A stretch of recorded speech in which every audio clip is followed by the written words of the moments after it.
छत्तीसगढ़ में कल 72 सीटों के लिए वोटिंग होनी है। नक्सल मुतासरा इलाकों में सिक्योरिटी के सख्त इंतजाम किए गए हैं। देखिए रिपोर्ट।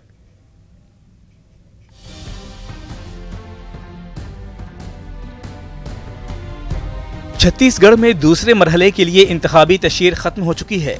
अब बारी है वोटिंग की, जिसकी तैयारी तकरीबन मुकम्मल हो चुकी है। इंतखाबात को पुरअमन कराना सिक्योरिटी एहलकारों के लिए एक बड़ा चैलेंज है। अफसरान मान रहे हैं कि हम किसी भी हालात से निपटने के लिए तैयार हैं। जसपुर, बलरामपुर, कबीरधाम, धमतरी, महासमुंद, इन इलाकों को अपन नक्सल प्रभावित जिला के रूप में देखते हुए इन इलाके में पर्याप्त मात्रा में सुरक्षा बल तैनात किए गए थे। इन क्षेत्रों में लगातार एंटी नक्सल ऑपरेशन भी संचालित की जा रही है और आसपास सीमावर्ती उड़ीसा, झारखंड, मध्य प्रदेश, महाराष्ट्र, इनसे भी संबंध बनाकर बहुत बेहतरीन तरीके से नक्सल ऑपरेशन इन क्षेत्रों में लगातार जारी है। सिक्योरिटी के मद्देनजर 650 पैरामिलिट्री फोर्स और रियासती पुलिस के 1,20,000 से ज्यादा जवान तैनात किए गए हैं। वहीं चुनाव आयोग ने एहतियातन सूबे में अलग अलग जिलों में बदअमनी फैलाने वालों के खिलाफ कार्रवाई की है।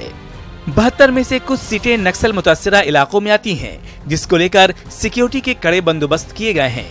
इलेक्शन कमीशन की कोशिश यही है कि इस बार वोट फीसद को बढ़ाया जाए और वोटिंग पुरअमन तरीके से कराई जाए। Bureau report, news 18 Urdu.